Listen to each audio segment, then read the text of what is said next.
Jadi, beberapa waktu yang lalu aku menemukan kalau ada sebuah fenomena baru yang katanya sama besarnya dan sama masifnya kayak pandemi COVID-19.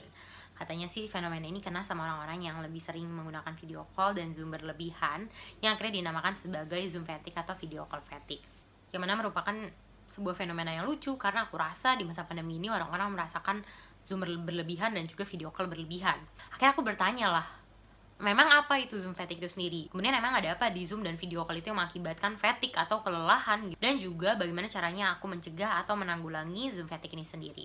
Jadi hari ini kita akan bahas mengenai fenomena ini, yaitu fenomena Zoom fatigue atau video call fatigue.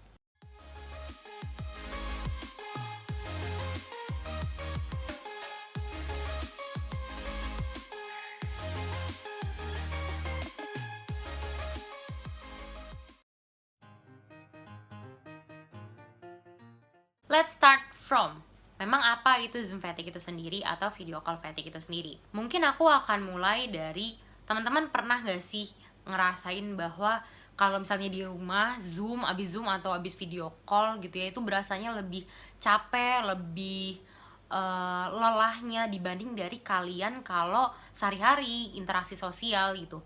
Nah, mungkin yang kalian rasakan itu adalah Zoom fatigue. Dokter Jenali sendiri sebenarnya menggambarkan bahwa fenomena Zoom fatigue ini adalah suatu fenomena ketika terjadi kelelahan atau kekhawatiran yang berlebihan akibat penggunaan platform komunikasi virtual yang berlebihan juga. Jadi kembali lagi bahwa walaupun namanya Zoom fatigue tapi tidak terbatas pada Zoom doang. Memang disebut sebagai Zoom fatigue karena ternyata dibanding dari platform komunikasi virtual yang lainnya, Zoom itu lebih banyak penggunanya. Makanya sering sekali awamnya dipanggil sebagai Zoom fatigue. Kemudian, Ibu Rosdiana Setianingrum, MPSI MHPED, selaku Center Director MS School and Wellbeing Center menyebutkan bahwa kondisi Zoom fatigue ini sering sekali disamakan dengan cabin fever. Jadi kalau teman-teman baca, cabin fever ini adalah suatu kondisi ketika perasaan negatif tapi akibat isolasi di rumah yang berlebihan. Sama kayak Zoom fatigue ini, tapi kalau Zoom fatigue ini penyebabnya ya karena Zoom yang berlebihan atau video call berlebihan, tapi output itu sama-sama bikin stres seperti itu. Nah, Ibu Rosdiana Setianingrum ini juga menyebutkan beberapa gejala dari Zoom fatigue ini sendiri. Pertama, fokusnya berkurang. Kedua, kemampuan mengolah infonya melambat. Ketiga, motivasinya menurun. Keempat, cepat lelah, otot terasa pegal. Kelima, mudah tersinggung. Keenam, sulit membuat keputusan. Tujuh, koordinasi tangan dan mata yang melambat. Sama yang terakhir adalah refleks atau responnya melambat. Kedua, kita lanjut dari pertanyaan selanjutnya, yaitu memang ada apa sih di Zoom ini sendiri atau di video call ini yang mengakibatkan kelelahan berlebihan seperti namanya. Oke, aku akan mulai dari penelitian Dr. Jenali. Pada 18 November 2020, Dr. Jenali merilis sebuah penelitiannya mengenai secara neurofisiologi bagaimana sih Zoom mengakibatkan kelelahan. Nah, sejauh yang saya tahu juga bahwa penelitian Dr. Jenali ini adalah penelitian pertama yang menjelaskan bagaimana Zoom ini mengakibatkan kelelahan. Oke, kita akan masuk ke zona yang too scientific actually, tapi aku berharap semoga aku bisa membawakan dan menceritakan apa yang beliau telitikan ini dengan baik. Oke, jadi ketika kita membicarakan mengenai kelelahan, Dr. Jenali membahas bahwa kita akan membicarakan jalur dopaminergik. Yang jalur dopaminergik ini berpengaruh pada reward cause association. Nah, otak yang berpengaruh di dalam jalur dopaminergik ini ada ventral striatum, anterior cingulate cortex atau ACC, dan juga amigdala. Yang nantinya jalur ini bakal menghasilkan perasaan berupa motivasi, energi, dan juga kewaspadaannya, yang akhirnya menghindari rasa kelelahan. Nah, berdasarkan dari MRI, rupanya ketika diamati, kalau misalnya dibandingin antara interaksi sosial dan juga video call gitu ya, otak kita, bagian yang berpengaruh pada reward cause association ini lebih tinggi aktivitasnya ketika mengalami interaksi sosial. Artinya adalah kalau kita mau bawa secara jalurnya, ketika bagian dari reward cause association ini, berarti bagian tadi anterior cingulate cortex, ventral striatum, dan juga amigdalanya lebih beraktivitas tinggi, maka lebih meningkatkan energi, motivasi, kewaspadaannya, berarti lebih sedikit kemungkinan untuk terjadinya kelelahan dibanding dari kalau misalnya melakukan video call. Kalau mau kita simpelin lagi, maka semakin banyak interaksi sosial terjadi, semakin banyak juga rasa senang yang kita alamin, maka semakin sedikit juga rasa lelah yang kita alamin dibanding dari video call. Nah, yang terjadi pada Zoom atau video call berlebihan ini adalah rewardnya rendah atau penghargaannya rendah, tapi cost-nya atau usahanya itu lebih tinggi. Artinya apa sih emangnya maksudnya? Maksudnya apa sih penghargaannya rendah gitu ya, atau rewardnya rendah gitu? Misalnya, ketika kita lagi Zoom atau video call meeting lah ya gitu, terus ada delay audio, rupanya itu lebih sering didefinisikan bahwa entah nggak sopan atau nggak pede. Akhirnya mengalami penurunan penghargaannya. Contoh lain misalnya, paling simpel adalah kurangnya kontak mata. Kalau misalnya kita lagi Zoom atau meeting secara online gitu ya, aku sendiri pun sering banget gagal fokus gara-gara pertama banyak banget orang yang kita lihat, kedua kita akan jauh lebih cenderung rupanya kita akan jauh lebih cenderung memperhatikan diri kita sendiri.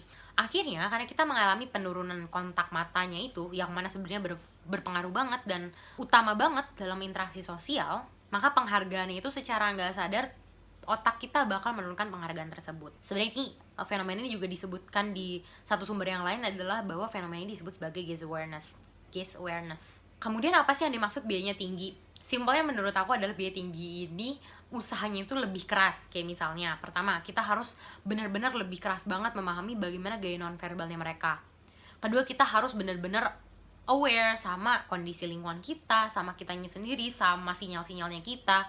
Ini sebenarnya juga salah satu fakta unik yang baru aku dapetin juga, bahwa rupanya kita manusia nggak akan pernah lepas dari pemahaman reward cost association ini. Kayak contoh simpelnya deh, kalau misalnya kita mau ngapus teks yang udah kita tulis, karena kita mikir banget dua kalinya, karena kita mikir apakah rewardnya dalam hal ini waktunya sesuai sama costnya dalam hal ini adalah upayanya.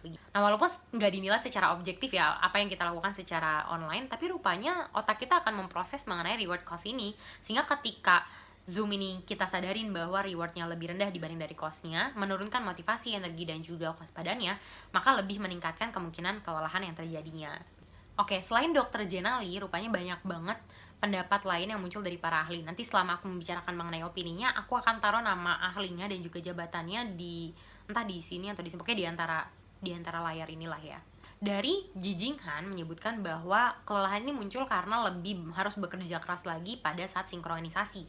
Karena kembali lagi tadi, bagaimana caranya membaca gerakan tubuh, membaca nonverbalnya, bahasa nonverbalnya, kemudian juga utamanya apalagi ada kolom komentar yang sering sekali sebenarnya mengakibatkan kurang fokus. Bapak Steve Harrison menyebutkan juga belum lagi harus mikir kapan kita ngasih pendapatnya, kapan kita open mic-nya, kapan sopannya kita bisa mengintervensi pendapat tersebut.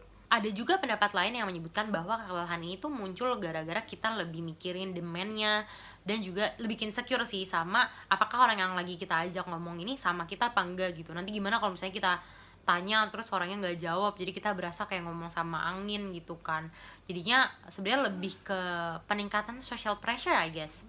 Ada juga sebenarnya penelitian yang menarik, aku baru tahu bahwa ada penelitian dari Stanford menyebutkan bahwa layar yang lebih besar, dalam hal ini penelitiannya adalah 56 inci versus 13 inci, itu meningkatkan aktivitas dari saraf simpatisnya yang meningkatkan respon flight or fight response. Karena katanya layar yang lebih besar itu terasa lebih dekat dan terasa lebih mengancam. Studi oleh Jerman pada tahun 2014 itu menyebutkan bahwa kalau di video call dan gak jawab sama 1,2 detik itu dinilai sebagai less friendly atau lebih ke gak sopan.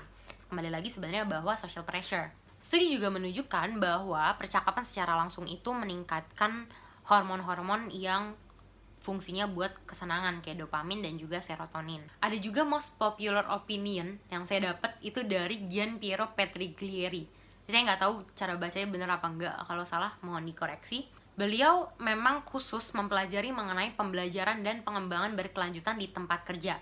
Nah, menurut beliau, kelelahan ini, Zoom fatigue ini dirasakan sama semuanya, baik itu introvert ataupun extrovert. Nah, beliau juga menyebutkan mengenai teori kompleksitas diri. Teori kompleksitas diri ini menyatakan bahwa setiap individu itu memegang aspek peran sosial yang bergantung pada konteksnya, hubungannya, aktivitasnya, dan juga tujuannya. Nah, ketika hal ini terjadi pengurangan, maka individu akan lebih cenderung merasakan perasaan yang negatif. Nah, dalam kondisi pandemi, setiap aspek dalam kehidupan itu rasanya bergabung dalam satu ruangan yang sama. Ya keluarga, ya kerjaan, belum lagi kalau misalnya kuliah. Akhirnya karena mengalami penurunan hal tersebut lah, lebih cenderung merasa negatif. Kemudian ada most popular opinion yang terakhir, itu datang dari Andrew Franklin, asisten profesor di cyber psikologi di Virginia Norfolk State University. Beliau menyebutkan bahwa yang bikin capek itu adalah karena fokusnya kita tuh kepecah belah. Nah, ketika Zoom atau misalnya video call meeting, layar multi-person atau layar grid itu bikin kita jadinya menilai body language-nya, gerakan bahasanya baik verbal maupun non-verbal itu nggak cuman ke satu orang doang, tapi ke banyak orang. Jadi sebenarnya fokusnya kepecah gitu, yang akhirnya bikin capek juga. Ini alasannya kenapa kalau menurut Bapak Andrew Franklin ini adalah bahwa telepon itu lebih menjanjikan karena fokus itu cuman ke audio doang.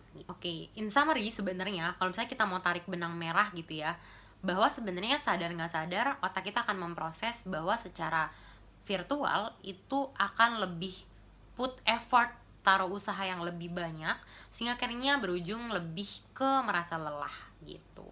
Sebenarnya ternyata lucu juga ya bahwa otak kita tuh menilai secara kita tanpa sadari gitu loh. Padahal waktu itu gue sempet denial karena gue pikir kayak mungkin gue yang males kali ya, makanya gue gampang merasa lelah dan gampang tepar. Rupanya tidak, ternyata memang otak kita merasa kelelahan. Oke, topik kita yang terakhir adalah bagaimana caranya kita menanggulangi atau bahkan mencegah untuk tidak terjadinya Zoom fatigue tersebut. Menurut Dr. Janali, berdasarkan dari penelitiannya bahwa melakukan aktivitas fisik itu dapat mengurangi 40% kemungkinan terjadinya Zoom fatigue. Kemudian Liz Fosslien dan Molly West Duffy di Harvard Business Review menyebutkan bahwa kurangin multitasking, perbanyak istirahat, dan juga kalau bisa phone call atau message, mending phone call atau message aja, karena kembali lagi bahwa it less more effort dan gak lebih melelahkan. Ini juga selanjutnya dari Marisa Safler dan juga Gian Piero Petrigleri yang tadi pendapatnya sudah kita bahas di topik kedua, bahwa pertama kurangin zoom jadi kalau misalnya butuh aja. Kedua, nyalain video itu seharusnya opsional.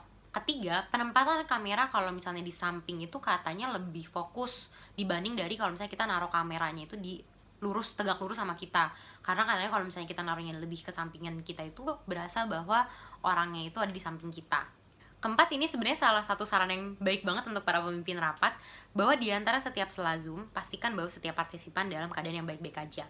Menurut Marisa dan Gian Piero, memastikan setiap partisipan dalam keadaan baik-baik aja di antara sela Zoom merupakan upaya yang sangat baik sekali untuk mendekatkan diri kembali dalam dunia interaksi langsung.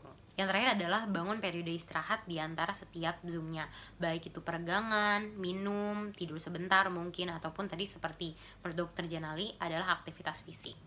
Oke, sekian penjelasannya, sekian pembahasan kita hari ini. Jadi hari ini kita udah belajar mengenai apa itu Zoom fatigue, emang ada apa di Zoom ataupun video call ini yang bisa mengakibatkan fatigue, dan juga bagaimana cara menanggulangi dan bagaimana caranya mencegah Zoom fatigue ini sendiri. Kalau misalnya buat teman-teman ada informasi baru ataupun ada hal yang aku tidak sebutkan di sini, boleh banget tulis di kolom komentar biar kita bisa melakukan estafet ilmu. Kalau misalnya kalian merasa bahwa informasi ini bagus, edukasi ini bagus, jangan lupa di-share biar edukasi ini bisa sampai ke orang-orang yang kiranya membutuhkan. Sampai jumpa dan terima kasih. Stay safe and stay healthy. Bye!